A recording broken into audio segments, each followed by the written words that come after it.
and welcome to the best thing you watched this week. I hope it's going to be the best thing you listened to and watched. Very excited this week. We've got a special guest. But first, there's Chris from Movies and Munchies. Everybody give him a hand. Hey, Chris. And myself, Ruben from Movie Tuesday. And on the audio, we have a very special guest by the name of Jon Brown, who is doing one of my favorite series on podcasts at the moment called the Composer Series, which we will talk a lot about. But Jon is a producer and a presenter. I've known him for many years and has been in the biz, as they say, entertainment biz for many years, and has taught me a lot about what I know, and a few good things, a few bad things. Hi, Jon. How you doing? You all right? Yeah. Thank you so much for having me on. It's great. No, you're more than welcome. For those that don't know you, excited. How would you, when you introduce yourselves to people that are doing this sort of thing, because I presume you've done some like this, what do you say? What are you, Jon? What am I? There's a question we can ponder on for many hours. No, yeah, I guess I think you nailed it. Like producer, presenter, host. I think all of those things are pretty accurate. I mean, yeah, I guess I do everything on the show from scratch. So all the research, booking all the guests, interviewing the guests, post-producing the show, all the audio mixing, everything. So yeah, I guess it falls under a number of categories or titles. I'm not really one for labels. So I guess yeah. Producer presenter works really well. Hey Jon, where can our listeners and viewers find you? Ooh, that's a really good question. I would say the best place to go if you want to listen right now is to mixcloud.com/the Composer Series. And there's a couple of episodes on there. I'm currently kind of working through updating that because there are a ton of really great episodes up there right now, but there are a ton more that we aired on the radio here in the UK, but we haven't put them online yet. And there's some really, really good episodes to come as well. So yeah, mixcloud.com/Composer Series, I think is the best place. Outstanding. I've been very excited to have Jon on because Jon's always the guy that I go to if there is trivia to be had when it comes to composers. He will know the person, or he'll put you in the right direction, or he'll have a very strong opinion about like whether you're wrong or not. And often will point me in the direction of something that I haven't heard yet, and then that becomes like part of the stable composer people that I listen to. So at the moment, Chris, Jon, who are your favorite composers to listen to? I would say Lorne Balfe, especially off the back of his current series. I see his name everywhere at the moment. I'm loving his fantasy direction and composing. Who would you say is yours at the moment? Chris, you want to go first, or? Yeah, I like Bear McCready. And well, gosh, I would have to look up. There are two soundtracks that are actually just the scores that if I'm in the mood to hear something moving, that I'll listen to. And one is from The Power of One, and then another one is The Last of the Mohicans. And both of those, I mean, some of that's nostalgia, and I don't know who the composers are on those, but they're wildly different. One is like South African, and one is, it's Native American, but the music is not Native American. It's just more orchestral. So that's where I go. Those are two really great scores. That's some top choices. Very cool. Thanks. Very cool. For me, I guess it's difficult because I've got to love a lot of them, and that I can't choose. There's not a favorite. I can't choose one record or one composer. I think that's really hard. Also, it's quite difficult to say in public because some of them are very, very grateful to be able to say. I'm very honoured and very, very privileged to be able to say I've become friends. So now if I shout one out that isn't the one I'm friends with, no. But they understand. But the funniest thing, actually, do you know what? In answer to that question, when I ask that question of other composers, the one name, in fact, there's kind of two names, I guess. The one name that comes up often is John Williams. Like everybody's inspired by John Williams. Yeah, of course. Yeah. And I think that's a fair comment. I think like he is god tier. And it's funny and it's interesting when we sit down with composers and we say, well, who are your inspirations? A lot of the names that come back from a lot of the composers are people like John Williams. He's probably the most consistent one. Also people like Elmer Bernstein, Jerry Goldsmith. Those guys are really, really popular in terms of, you know, influence and inspiration among young composers today, which is really, really nice. I'd say if I had to choose, you guys are like gonna put me in a corner here and say choose one, I would probably say John Williams, because I just think he is an inspiration. He is magical for sure. There's certain films of his that you just say the name of the film and you know the cue, you know the score. There's some composers you can do that with, but with John Williams for sure, it plays in your head immediately. You can see a poster and have the score cue. Sorry, Chris, what were you going to say? Yeah, no, I agree. Oh no, John, have you had the opportunity to interview John Williams? Well, that's the dream, isn't it, Chris? I think that's the goal. I always said, like, I really, really want to, and I would love nothing more, and it would be a great privilege to be able to do that, because, like I said, I think he's an inspiration. I think he's an incredibly brilliant composer, but also, by a lot of accounts, a very generous and a very, very lovely man. And that would be a great privilege. I haven't had that opportunity yet. There is a running joke that once I've interviewed him, then I'll probably retire, because, like, where do you go after that, you know? So in a lot of ways, I'd love to interview him right now, and in a lot of other ways, I kind of don't, because I'm kind of like, where do I go after that, you know? Because he is, by many accounts, not just my own, but by many accounts, he is the bar, you know? He really is the bar. So yeah, I'm looking forward to that opportunity should it present itself. I'm willing it to happen, please. But we'll see, you know, we'll see. Having listened to your composer series, John, there's been a few that I think I would probably have that same sort of awe if I was in the room with them as Mr. Williams. What are some of your favorites that you've encountered and were just surprised by the person? Because some of them, their stories of life are the most interesting thing to me, and is often how they start creating. Could you share some of those for us, some of your top moments? Yeah, sure. I mean, I think you're right. Actually, you captured that perfectly, in that there is a magic in the process, and like I love to ask the process question. And I know that some shows, you know, I've had not criticisms, but kind of feedback that the show can be somewhat formulaic, in that, you know, I ask a similar set of base questions, but then obviously, like all good interviews, you know, you kind of have your base questions and then the conversation takes its own natural direction. But the one I always make sure, the two questions I always make sure I get in there are, how did you begin? Because I think the life story is really quite interesting, and a lot of times, as you say, quite magical.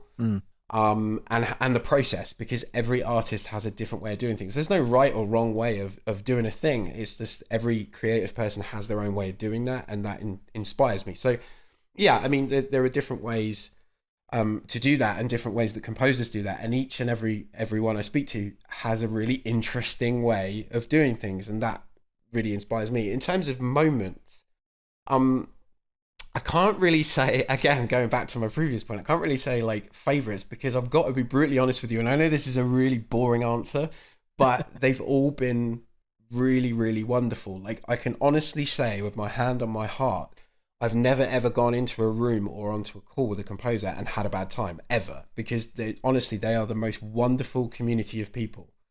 And I know this sounds like a complete PR spin, but honestly it isn't. They really are. And they're a great bunch. They're really, really wonderful people, and honestly, I can honestly say, touch wood, hand on my heart, and all those other things, that as yet I've never done a bad one, put it that way, and we've always had a great time. So to pick a favorite would be really, really difficult, because they, you know, we have a wonderful time with each of them. I think that comes out in the shows as well. I think you can hear that in the shows. I don't really play favorites on that front, but yeah, so I've not had some not wonderful... so much a favorite, but some of those moments that you've just enjoyed, Yeah, well, pinch yourself moments, I guess. Yeah. Like, you can't believe you're doing it, things like that. Mm. I think Alan Silvestri is definitely one of those. Yeah. Because he is a master, and again, very much so John Williams. You know, you could see certain movie posters, like you were saying, Ruben, about, like, you could look at Roger Rabbit or Back to the Future's like DVD box right now, and you can hear that. You can hear those themes. They're very, you know, prominent, especially with people like Alan Silvestri and Hans Zimmer and people like that. So I think Alan Silvestri was a magical moment because I think his was the first record I ever bought as a kid. So for me, that was a kind of a coming of age moment, really, to be able to sit and talk with him. He was very graceful. He was very generous. He's a really, really fun guy. And he was quite happy to answer literally every fanboy question I threw at him, which was really, really nice. But he was so happy about it. You know, and like with a lot of composers, I think we come to the party feeling like really privileged and really honored to be able to do this, which we are. But at the same time, you know, those guys are really, really happy that we love their music. Does that make sense? Like, they're so open to fans, they're so receptive, and whilst they're making something to picture, they're musical storytellers. Ultimately, their primary focus needs to be to tell a story with music. That's the job. But if what they're doing there then impacts somebody's life in a positive way, and I mean that by, like, if you were saying if you need to get powered up, something like Last of the Mohicans works for you, stuff like that. You know, for them to be able to hear that actually that's impacted somebody's life in a positive way is really, you know, it's incredible for them, because they're like, hey, you know, we make this music, this is our job, this is what we do. But if we can, as a, you know, an offshoot of that, impact people positively from a CD or an album or a concert or whatever, you know, it's a really wonderful thing. It's a beautiful thing. So yeah, I think Alan Silvestri was probably one of those moments. And there are a couple of other moments as well. Like, Ruben, you mentioned Lorne. Obviously, I've done a couple of things with Lorne now. I think Lorne's been on the show like 5 times. He was the first episode. And he was kind of the idea and the inspiration, behind the whole thing coming together. So, he and I have done a couple of bits and pieces. And I went to a scoring session with him. We went out to Abbey Road and I watched him score Mission Impossible Fallout, which was really, really awesome. Wow. And to just be in the moment. And that's another thing I say. Magical moments. I think some of those moments are not only in the interviews themselves, but in the moments surrounding it. So, like, you know, getting to go to Air or Abbey Road and watch the guys work before we sit down and do an interview. That's a really special privilege and something that I really love, because you get to see them in their zone. You know, this is them doing their thing, you know. So you were there for part of the scoring of Mission Impossible 4? Is that it? Was I hearing that or correctly? 6? Fallout, yeah. So the last one. Fallout, okay. That is spectacular. I mean, describe that for me. I just want to. Well, that one was particularly special. I'm very lucky. I've been to Abbey Road a couple of times. Since then for a couple of different projects, and I'm no doubt, I'm sure I'll do it again. But that was the very first time I'd ever been there. So it was very exhilarating on different levels, because number one, you're in this very special place that's kind of like, you know, has the ghosts of music history in it, in a lot of ways. But then also you're coming to the party to watch a Mission Impossible movie be scored, and Mission Impossible was obviously like one of my favorite franchises ever. Yeah. So that was a very special moment to be able to meet Lorne, because obviously Lorne and I had spoken a lot prior to that, but we'd never met in person. So that was also, it was very special for that reason. And then to just watch people work. And I don't think which is odd for me, as Ruben will tell you, but I don't think I said 2 words like half the day, because I was just completely like dumbfounded by everything that was going on. I was like, I'm in Abbey Road, sat on a sofa, Lorne's at work on the desk there. He's got his production team and his music team around him, who are really, really great people. And then we're looking through the control room at this room full of all these wonderful, gifted people, all playing in sync, you know, scoring this movie. And then obviously, of course, at some point throughout the day, we get to hear the theme being recorded, which is a really special moment as well. So yeah, no, it was something I'll certainly never forget. And certainly something that will stay with me forever. And actually, the director of the movie turned up, Chris McQuarrie, as well. Of course, fantastic director. Yeah. So it was really nice to sit and talk to him. He came up to the session, and we had some, he had some conversations with us all and shared some really wonderful anecdotes, and it was really nice to just share a bit of his time too. He's a really wonderful guy, and he's very, very positive, very encouraging person. Not only just a great director, but yeah. So that was pretty special. So I've been back a couple of times since. I'm kind of getting used to it now, but I don't know if you guys have ever been outside it. Yeah, I know, because it's such a privilege. It's so overwhelming, but like, actually outside there's a gate. I love telling people this story because if you ever go there as a visitor, you can see you can't actually visit it. You can't go in, and there's a big sign on the gate that says no entry to anyone ever, unless you're here on business. So, and I always do this, like, the whole time I have an invitation, I'm past security, I'm on the door, everything's been cleared, I just need to go and pick up a badge and everything's cool. And still, when I get to that gate, I stop and go, I shouldn't be here. And then go, no, I should. Like, just walk through the gate, because the sign's like, do not enter. But they're all really great people at Abbey Road, by the way. The whole team there, the staff there are great. They're so accommodating. You turn up, you say, hey, I'm a guest here today. They're like, how can we help you? And yeah, no, it's a place full of magic and wonder, and I can't wait to get back there. Yeah, that's kind of like my Disneyland. Well, for you, I guess. You were there recently. For a game, right? Are we allowed to talk about that? I was, yeah. Yeah, we can talk about that. So it was earlier. It was a little bit earlier this year in the summer. They were scoring in Studio 2, which I believe was the Beatles studio originally. And we were up there for Guardians of the Galaxy, which was the video game.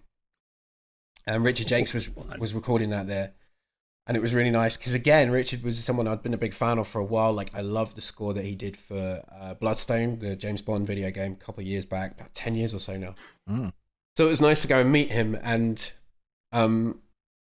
he was great, which was fine because, there's always that moment.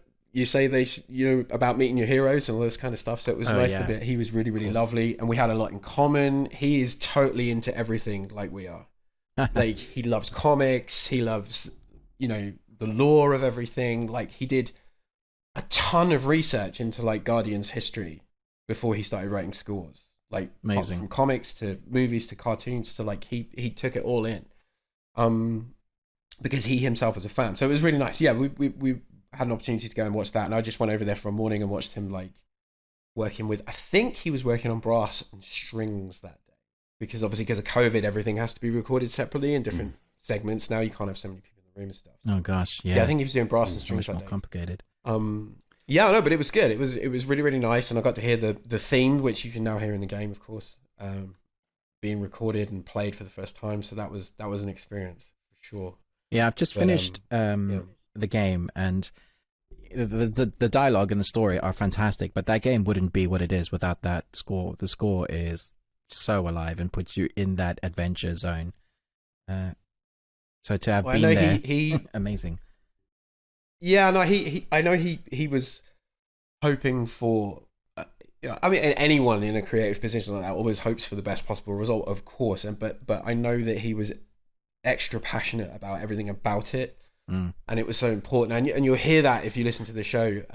Like, everything about it was so important to him that he got it right, because for him the whole kind of central narrative was he needed to, as I remember, it was very important for him that while you were playing that game you felt like the hero. While you were making those choices while you're playing the game, for him it was kind of like paramount, not just in that but in other games that he'd scored as well. Like, if the music makes you feel like you're the hero of the story, then he's done the job. So, and I think he achieved that, like, massively. So yeah, there are a couple of other things coming up. Obviously, I can't talk about those right now, but I'm sure in due course we'll talk about it. I know there's some pretty awesome stuff happening next year, but I'll get into that with you guys maybe when I'm allowed to. Yeah, we'll have to have you back on for those. Yeah. Well, what about some recent releases maybe that have really stood out to you as far as the score goes? What have you just like been loving? I tell you what I did. It's funny because I haven't seen the movie yet because of the Guardians thing.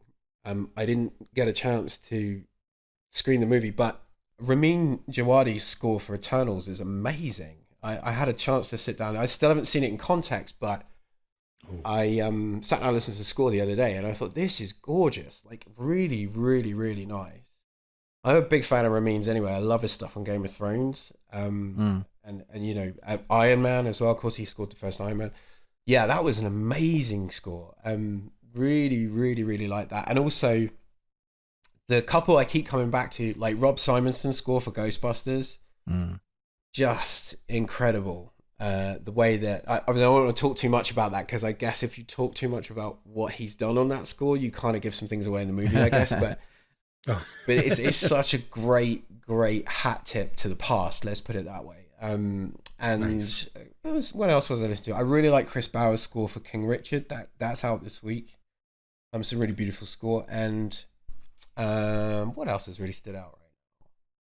There's a few, like Lorne Balfe's score for Wheel of Time, of course. He's got 2 out right now. He's got a score for Wheel of Time and a score out for Dope Sick as well, which is on Hulu, I think, in the States. Hulu, yeah. It's on Disney Plus here, which he's done a really great score for. He just doesn't stop. I think he literally... Yeah, he works. I ask him. It's a running joke. It's a running joke between he and I. ask him when he sleeps, because he's just on it, and he's working on mission as well right now. I can tell you that, I'm allowed.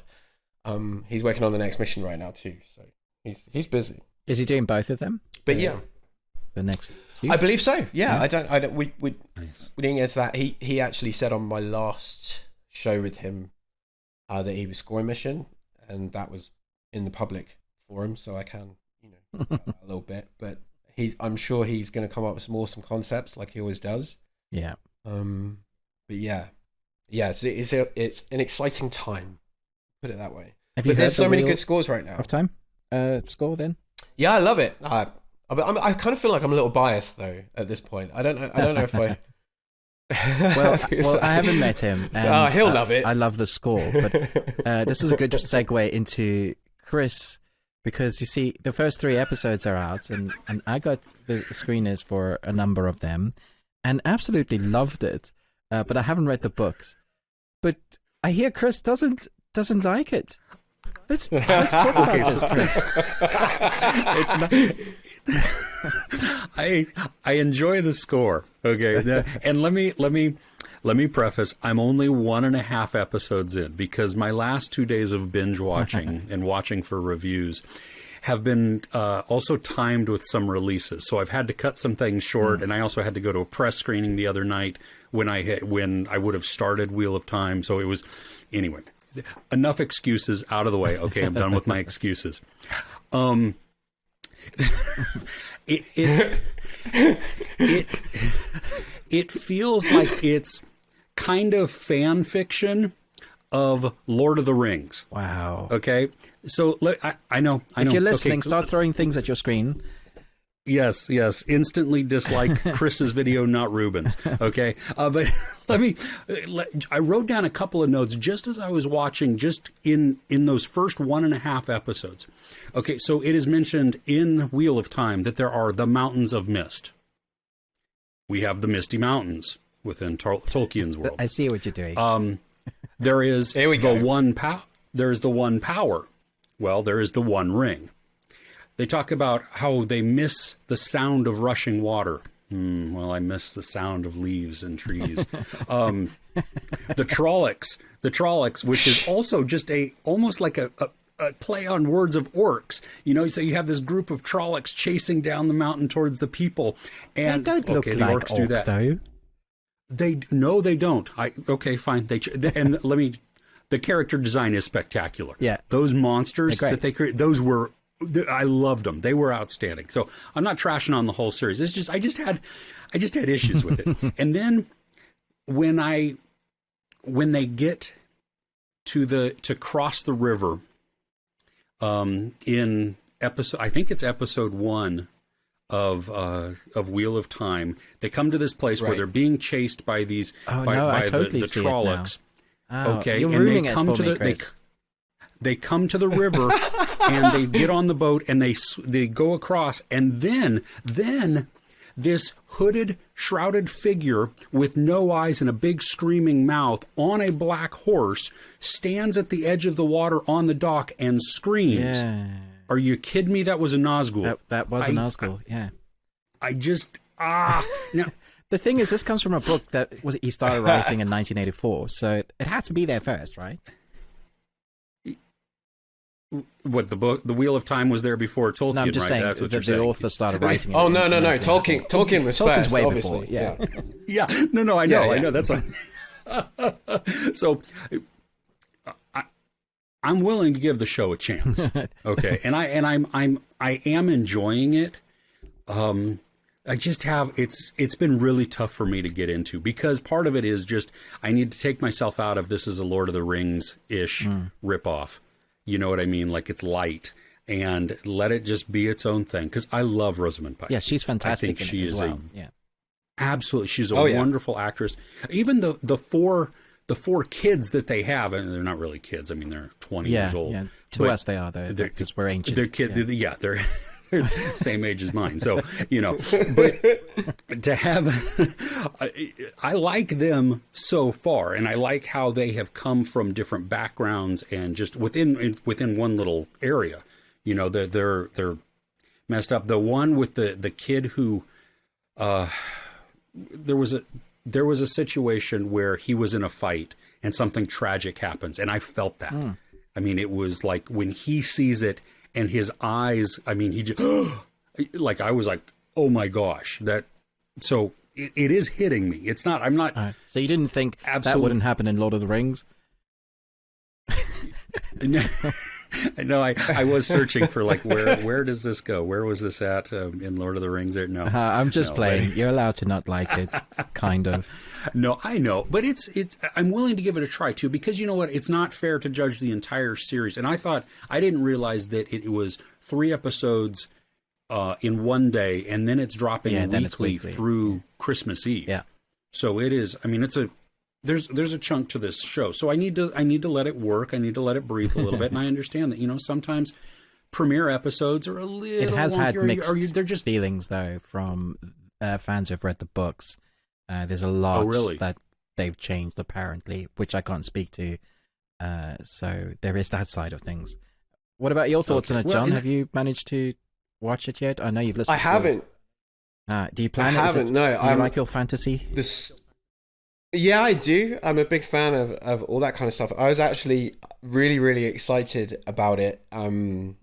Again, I kind of feel like I'm a little bit biased because of Lorne. I kind of, in terms of professional position, I think when things that Lorne does come out, everyone's like, oh, he's going to like that anyway.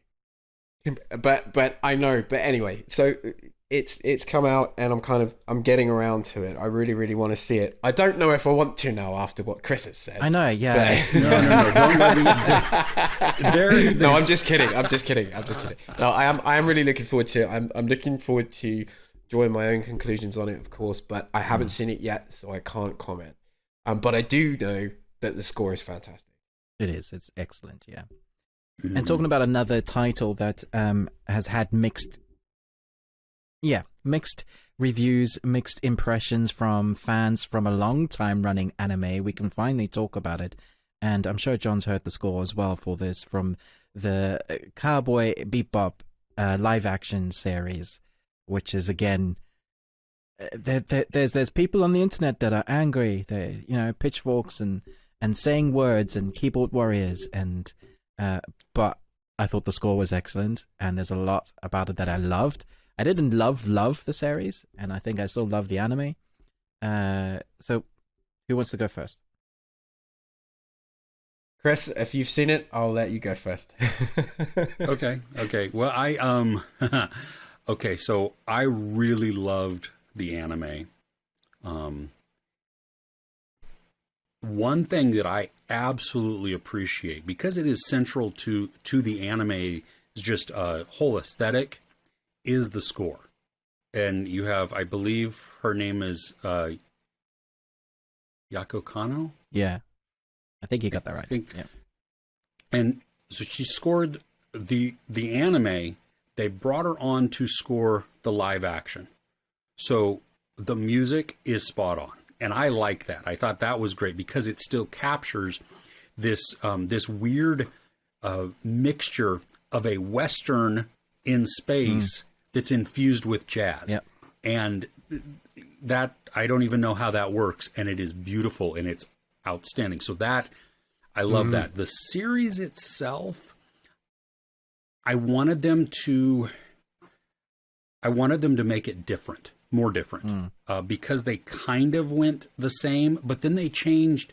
They kept it similar enough where when they made some character decisions in the plot and when they would change some things, it was too close. Which is irky, and yet these were pivotal moments that you can't mess with in that way if you're going to keep it so close in this other way. I don't know if we can even talk spoilers. And John, have you seen it? Because I don't want to talk spoilers if it's going to ruin it for you. You guys can talk spoilers. It's honestly fine. I'm the thing is, I'm late to this party because unfortunately I wasn't very well. I had intended to kind of get a load of content in before I came to talk to you guys, but unfortunately I was sick. It didn't happen. So I'm kind of catching up to everybody, but I'm not fussy about spoilers. So spoil away. Can we talk spoilers, Ruben? Let's skirt around the edges anyway, as it's early days. It just came out yesterday. Okay, so, fair enough. Yeah. Fair enough. Have I stumped you now? So when I did, no. It's more of me trying to figure out. I mean, because when I did my review, it was weird because I always try and make, you always try and make sure that the content that we're reviewing is just that. Even if it's based on source material, I mean, you need to judge it by itself. Yeah. And so I think for the most part, I mean, fans, and what I've seen in the comments too, is that people that are unfamiliar with the series first, have liked it to varying degrees. Like it hasn't been this spectacular over the top thing, but it hasn't been garbage either for the most part. And I have seen some fans who have appreciated what they've done, and I can respect that. There have been others though that are very passionate, and so that was kind of the thing that I struggled with a little bit of like, well, how easy is the story to follow if you don't really know what's going on? Yeah, it's a good point. And it was, I think for the most part, the story arc that they create is fairly straightforward.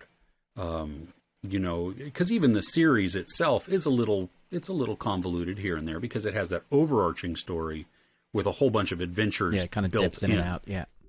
Yeah. And so this one, I want to say this one more focused on the larger story and less emphasis or less time spent on these little side adventures. Yeah, I'm going to stop there. Ruben, thoughts? I'm going to pass it on to John and ask him what he thought about the score. Did you listen to the score? The score is amazing. I don't think there's really much else I can say other than it's just gorgeous. It's really, really gorgeous. Yeah, I really, really like it. Yeah, I have mixed feelings because I was an avid. I was like, this is going to be amazing. I've seen the trailer. They've done the score thing in the trailer. It looks like the anime. I love Cowboy Bebop. I'm not a huge jazz fan, so like even the fact that I love it is amazing. It reminds me of Firefly, which is obviously where Josh Whedon got inspired from because cowboys in space and the same sort of characters. They all kind of do the same things. I'm like, yeah. Not completely original, Josh, but yeah, that's another day's rant. It took me 5 episodes to get into it, like to actually enjoy it. So once I hit episode 5 onwards, I was like, okay, now I'm starting to feel the characters and starting to understand their motivations, even though I should already because I've seen the anime a number of times. And you've kept it so similar, but they're doing different things, and because that arc is all over the place, so then it's reliant on the actors to keep me engaged because if the arc is all over the place. Yeah, I did think it was a bit of a mess, but visually, it was stunning. Like, great, fun to watch. But I didn't really care what happened to the characters, and that kind of tells you, like, I wasn't that emotionally engaged. If one of them been killed off, I would have gone, oh, okay. Or I would have been surprised. Yeah, that's brave. At least that would have been different. Yeah. There was it took me about that long also to really... And then you know what? Honestly, I began to enjoy it. Yeah. I won't say that I loved it by any means because I still wasn't enjoying the story arc that they had deviated and created their own from because it was just I don't think that it took the emotional punch and the emotional weight that the anime had. Yeah. because they ruined some surprises there. One thing that I think that I was a little disappointed with, and it could be executed, and I think it could be executed well, and I think even the actors could do it. But in the anime, there are moments where Spike is kind of goofy. Yeah, and not like absurd goofy. He's just it's kind of situational, and like I think about that, he wasn't, for the most part, he wasn't that way in this. That he wasn't written to be. He was much more serious, I think, throughout the, and so like there was one episode in the anime which made me laugh out loud because of only facial expressions and actions that are happening kind of in the sidelines from the dialogue, and it was with the eco-terrorists. Yeah. And they have the mom who's been, so in the anime they have captured the mom who is leading this group of eco-terrorists, and Spike has this bomb that he's trying to open up, and you see him banging on it and everything else. I mean, it's going on in the background, as the narration is happening, and the facial expressions of the mom is like, waiting for it to explode and stuff. And we miss some of those types of moments within there. And I understand that you shave things off and we change it, but there was just, I think, because it changed a little bit of the core character of who they were, it made it a little harder, I think, to connect with. And maybe that's why it took longer for me to get into the series, and maybe for you to get into the series too, as somebody who's a fan of the anime. Yeah, but I did love the score. And talking about scores, I wanted to go back to Jon with the composer series. I did wonder how that came to be. Was that always your plan? Did you always want to go that route? And where do you want to take it? What's the dream? Well, I'm very sorry. Just going back to yours and Chris's point about those last two shows, Wheel of Time and Cowboy Bebop. I'm now all the more intrigued to kind of dig into those and explore that analysis too, because it sounds like at least one of those things doesn't pass the 4-episode rule, which is interesting to me. So I'm gonna check those out. But yeah, sorry, going back to your question. It started as, I think it was a concept that came about because basically Lorne and I chatted for far longer than we were meant to. And that's literally how it started. And I mean that in the best, most positive way. So it started because a really, really wonderful person called Beth Krakauer, and she's sadly no longer with us. She was soundtracks, put it that way. Right. She lived and breathed and loved film music. She loved film musicians. She loved composers, and she had an amazing agency out in the States, in LA, I believe. And she was representing composers. And I think how it kind of came together was I approached her about some soundtracks because I couldn't source them in the UK. That's literally how it began. And she and I got talking, and she's very passionate about composers and pushing composers forward and kind of getting them on radio stations and in magazines and all this kind of stuff. And she said, why don't you talk to? I think she suggested talking to Lorne because he had Lego Batman coming. So that's how long we've been going. However long Lego Batman is, however old Lego Batman is, that's how long we've been going. So yeah, I think we kind of sketched something out and said, hey, why don't we jump on Skype? We'll have a conversation. And Lorne and I will talk about it, and then I'll just take that away and do what I normally did, which is put it out on the radio during the daytime, which was part of, my films section. So one day I do a review on the air, and another day I do maybe a preview, another day I do an interview and that kind of stuff. So we had a system set in place, and I started talking to Lorne in the interview, and I think we were going to go like 8 minutes in my head.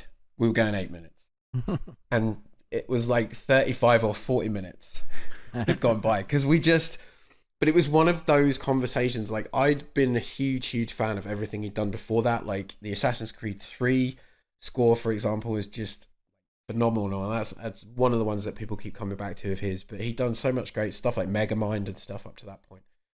And a lot of stuff with Hans. And so we talked about that, but also Lego Batman, which is an awesome movie. So I don't know, time ran away with itself. It was a really, really great moment.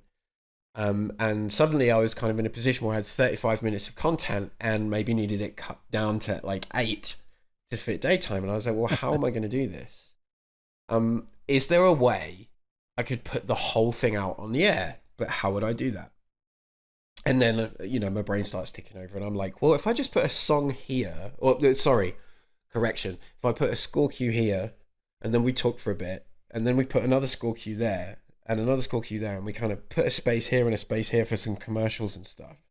That's a show, right? We link in, we link out, we do all this other stuff that we do on the radio, as you guys know. And then it became the first episode.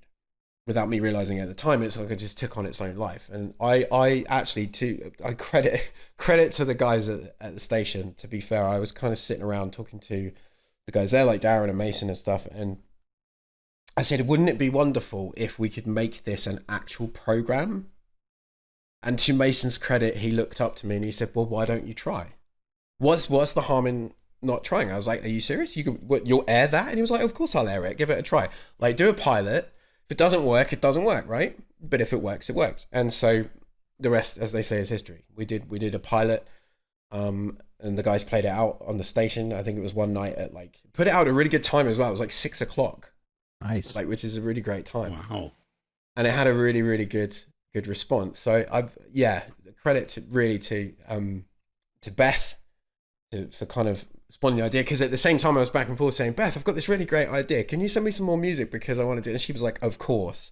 She was completely behind it. And I do miss her. She was a very, very special, wonderful person, and I don't think without her I would have had the idea, to be quite honest. And so that's how it began. And Lorne was my first. As they say, you never forget your first.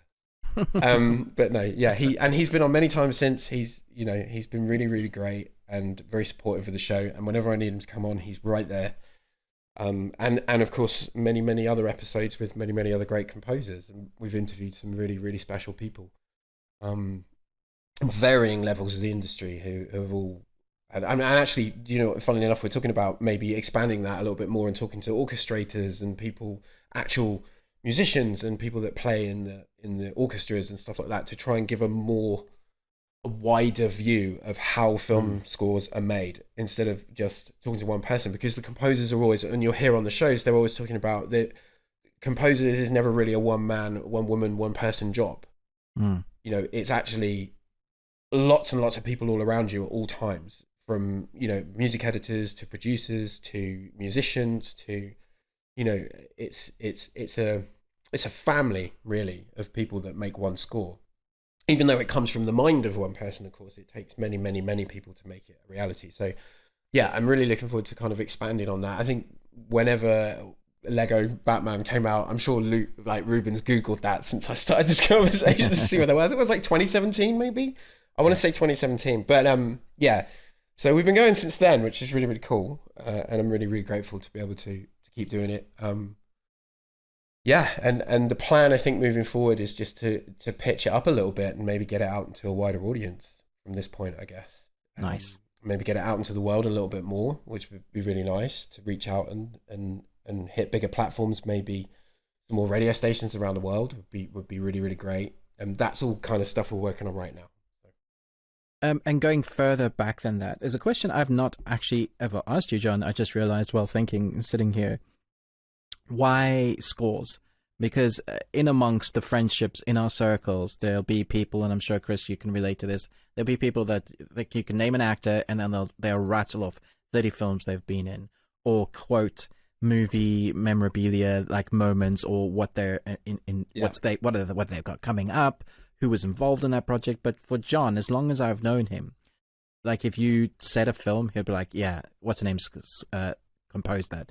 And I'll nod like, yeah, sure, I know who they are. But John knew them.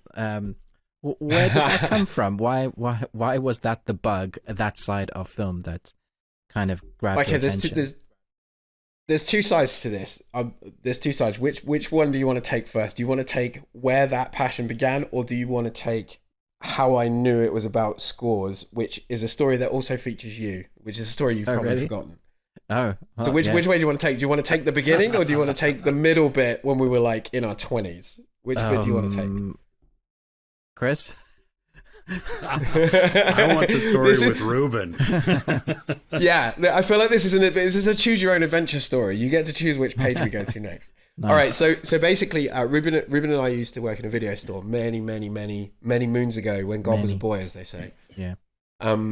And Keith was with us, and I remember a day where I came in to start a shift with you guys, and completely out of the blue, Keith and Ruben look up to me and say, "Dude, we figured out why it is that there are certain awful movies." Now, bearing in mind, awful is in the eye of the beholder, right? But there are certain awful movies that apparently I really loved, and they couldn't understand between them for the love of anything as to why I really love those movies. They were like, "Why does he? It's terrible. Why does he like that? It's awful."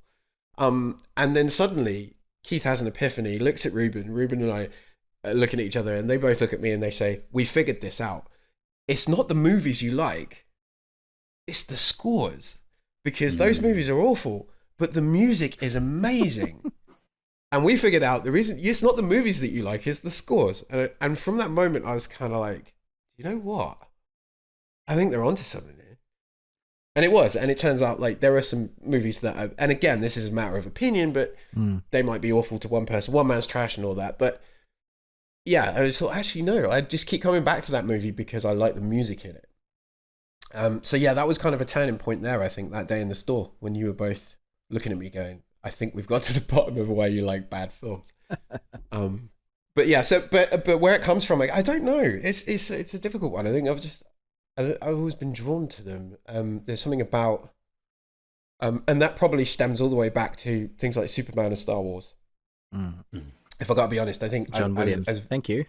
yeah, John Williams. Ultimately, John Williams started the whole thing off, I guess, because I just remember being like, there are certain moments in New Hope which are really, really wonderful, and there are moments in Superman that went really, really well. I'll give you two examples of that: Twin Sunset, the Binary Sunset, and New Hope. Okay, now probably for the longest time in my childhood, I probably keep going back to that scene because I just thought it was a really great scene. And what I wasn't understanding is because that's really where you hear the Force theme really for the first time, like opening up, right? And so I kept coming back to certain moments because they give you an emotional response. You know, everybody does that. You can put New Hope on right now. You can see that Binary Sunset and the hairs on your arm are up, right? Anytime you watch that movie, no matter how old you get. So there was that. And I think there was a couple of scenes in Superman. I think probably the main... when he first rescues Lois that first time from the helicopter on the side of the building, that's an incredible moment for the score. And I just kept coming back to those moments. Like, I just keep watching the same scene. It drove my mum absolutely bonkers, just watching the same videos over and over and over again. And of course, what I realized was, as much as they are great films, and I still stand by the fact that Donner's Superman is still the best, a lot of that had to do with John Williams. And I didn't realize that maybe till I was kind of in my teenage years. And I started buying them, buying actual score albums. And I was like, I just like this music. I mean, I liked a lot of other music as well. I have a lot of eclectic taste. There's a lot of different music I like, but that one I keep coming back to the most. And I think it was the first record I ever bought was Back to the Future. I think the first CD I ever bought was the Goldenthal's score to Interview with the Vampire. Nice. I think was the first CD. And I think I bought a couple of other scores at the time because I really got into him because that was around the time he was doing like Batman and Interview and Alien 3, like mid to late 90s. He had still doing amazing work now, but he had a really awesome run there with some really awesome scores. So yeah, it's the one type of music that I just keep coming back to because there's something about it that just speaks to me. I don't know what it is, but I'm just connecting to it. And I can listen to it whether it's in or out of context. I can sit and listen to scores all day, and I have to do. Ruben, I know you do this as well. They're great for working to, right? You really are, yeah. And that's a great thing about scores. Like, there's a score for every occasion.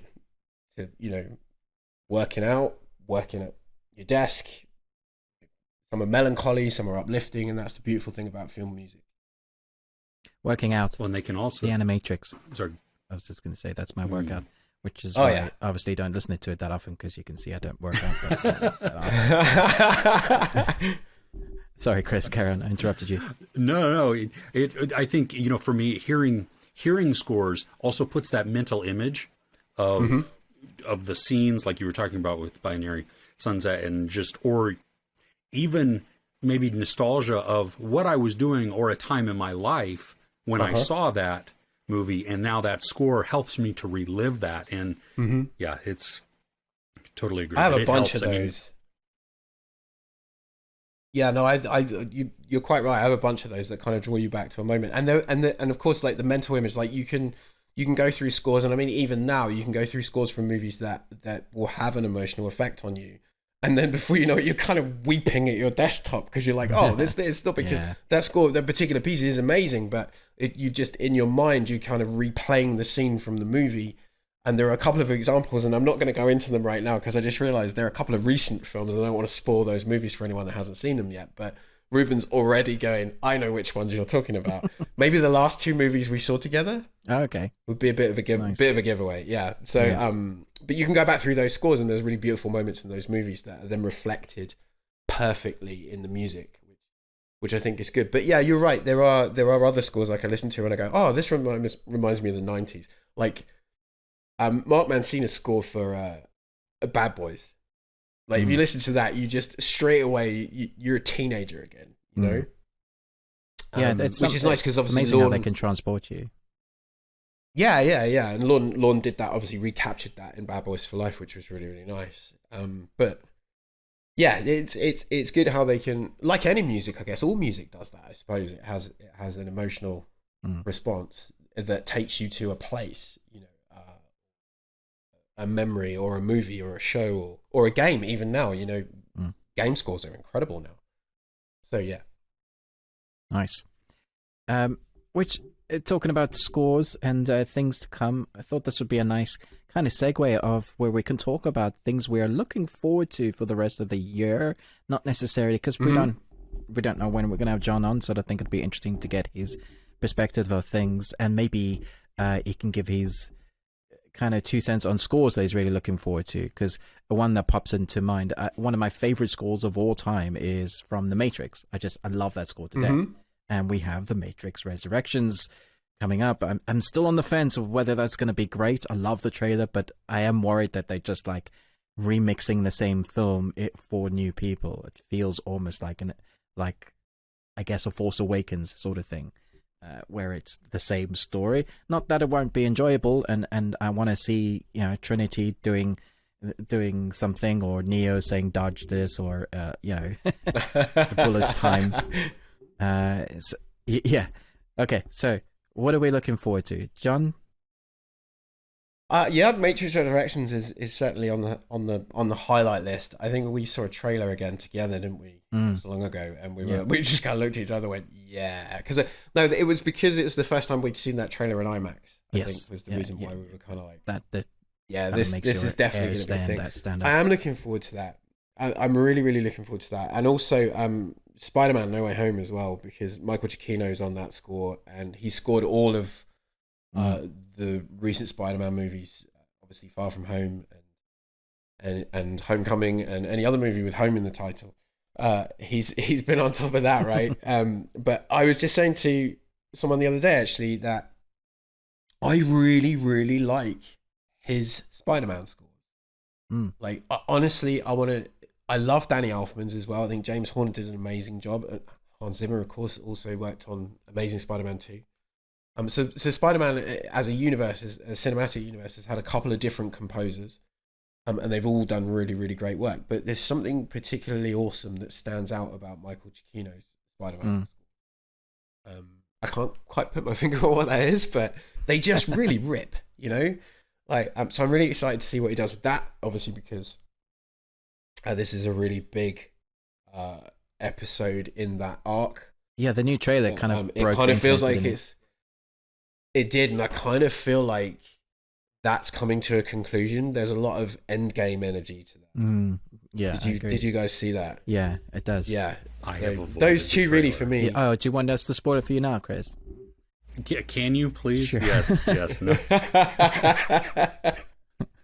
That's all I'm saying. I'm not going to say any more about that. But yeah, so yeah, so that I think that's, and I guess that's the battle for Christmas, isn't it? At the movies. Yes, probably. Yes, those two. three. Really. Yeah. I kind of feel a little bit sorry for Kingsman because Kingsman's coming out the same day as Matrix. It is. They should push it, man. And Seriously. I love Kingsman. Yeah, Kingsman's Matthew Vaughn is awesome. great. Yeah, so I kind of don't want that to be lost in the battle of the Titans. So to Yeah. speak, Yeah. because I think that's going to be a really great movie. And it may pull some people, like, I hate to say this, how it's going to come out, but more mature audiences, maybe. I mean, because Kingsman is a little different, Yeah, you it know, is, yeah. and this one, because we're going back to tell the origin, it might hit a little different for some people, and so hopefully it doesn't get lost in that mix. But you are probably still pulling from a large chunk of the exact same demographic. That's true. Yeah, I would quite agree with that. But again, I just think the battle for Christmas is on, I guess, between those three. I mean, there's some other really awesome stuff coming out, of course, right across the spectrum. I'm sure, as Ruben will tell you, and you guys know, with games and streaming services and all this kind of other stuff. So there's a lot happening in December, and a lot that I'm really excited about because obviously music, lots of new music to come from lots of really cool people on that front as well. Halo, of course, Halo Infinite on the games front. That's probably the biggest thing in December, I guess. Yeah, the campaign for that is looking like it's going to be great. Yeah, Gareth Coker worked on that score, along with a few other colleagues on that. It's a group effort, that one. But I'm looking forward to what he did with that because he was on the show. See, that's another one that just I can hear it. You say Halo, and I hear boom, boom, boom, boom, boom, boom. Yeah. That's been a really awesome project to kind of follow as it's being developed. So, and you were saying about the Matrix score, Ruben. The original scores obviously were by Don Davis. He's an awesome composer, but he's not scoring it this time. Actually, it's That's the interesting. composers on this score are Johnny Klimek and Tom Twyker. So Twyker. I always pronounce that wrong, and I curse myself every time. Tricky name. Twyker. Tom Twyker. Say that 7 times when you're drunk. And Johnny Klimek as well. No, those two, and again, I love their stuff. So I'm actually really looking forward to their take on that universe. I think they'll bring something really interesting to the table, and I'm really looking forward to what they do with it. I know a lot of people are really upset that Don Davis isn't involved, and I get that. But also sometimes it's nice when somebody else gets to You can have some new blood. Yeah. Yeah. See what they offer. Like Rob Simonson, took on Ghostbusters, and that worked out pretty well. Yeah, it did. Yeah. Chris, So, what are you looking lots of forward to? Yeah, those. I think there's. Gosh, I would have to look. I want to say there was one more movie that was coming out that. There's some big series on Netflix that I think that's because that's more my niche. That's where I'll concentrate on. So yeah, of course, Spidey and Matrix would be 2 big ones, but I think you and I will probably be very excited about The Witcher season 2. Yes. Oh, that's got a great score. Yeah, very very Great cool. score. How about Cobra Kai season 4? Oh. Mm-hmm. Yes. Yeah. Yes, that's a big yes from me. Big yes from me. I'm curious for Nightmare Alley. Oh, I've heard a lot about this, but yeah. Yeah. I mean, I don't know much about it, but I do know that at least what the score that they've used in the trailer has helped to build up this sense of mystery, or not necessarily horror, but maybe a slight, you know what I mean? Like it's gripped me, and then it takes me down this path where I'm not exactly sure. So it's kind of, it makes me quizzical of like, I don't know exactly what to expect, which I think is exactly what they want to do, is to kind of keep me on my toes a little bit as an audience member. Nightmare Alley looks cool. Yeah, Guillermo del Toro, I mean, he's got my stamp of approval straight away anyway. anything he does, I think I will watch. he's re-teaming with Alexandra Desplat on that one. And I think Nathan Johnson's involved in that as well, score. So yeah, it's a two-hander, I believe. And Ron Perlman, so Hellboy's in there somewhere as well. Of course. Of course he's in it. Of course. But the cast is stacked. Yes. I mean, my gosh, Bradley Cooper, Kate Blanchett, William Dafoe, Toni Collette. It just continues like that. It's a crazy cast. What Do you guys what like do you the? Go ahead. No, go on. Yeah, you go first. You go first. Oh, well, I was changing subjects, but it was going to be Book of Boba Fett is coming out. Oh, of course it is. Now, Yeah. Will they? Or and I don't know this. Are they going to use like the same composer that Mandalorian had used? Because I mean that. I don't know this one. Ooh. They are. Okay. They are. Ludwig Göransson is scoring the Book of Boba Fett. Yeah, Nice. that's the thing that's happening. That theme Yeah. is like it gives me chills. I mean, just thinking about it. You know, it has become crazy how iconic it is in just that few short notes. You know. Yeah, you hear it, don't you? Yep. You feel it. That's Yeah. right. Dun-dun-dun-dun-dun. Yes. Yeah. Yeah, do you know what? I will share that with you guys. I'm currently working on, as I mentioned to you earlier in the show, I'm currently working on like, you know, remastering some, I say remastering, but kind of going back over some old shows and kind of just cleaning them up so that they can be put out for anyone that missed them like 8 months ago or whatever. But there is one from Ludwig in that collection that I'm currently working on that we did last year. So looking forward to putting that out. And we talked about that, and we talked about Creed, and we talked about quite a few other bits and pieces. Mandalorian, of course, and his work with Ryan Coogler on their projects together and stuff like that. So it's a really interesting show. And a lot of people missed it the first time around. I had quite a few. I think that's probably the most requested one, when people go, I can't see this on your page. Where is it? I want it now. It's like, okay. That and Lorne Bath. Lorne's most recent episode is hugely popular. Like, so many people are like, what happened to the Black Widow episode? Where is that? I'm like, it's on my drive. I'm going to fix it. I promise. Nice. But yeah, so just to be clear, these all went out on the radio first. It wasn't like I just recorded them and just left them somewhere full. Like, they have actually been out on the radio already. It's just, like I said, we're working on getting them online. But yeah, no, lots to come from Ludwig. He's working on that. And I don't know if he's working on some other big...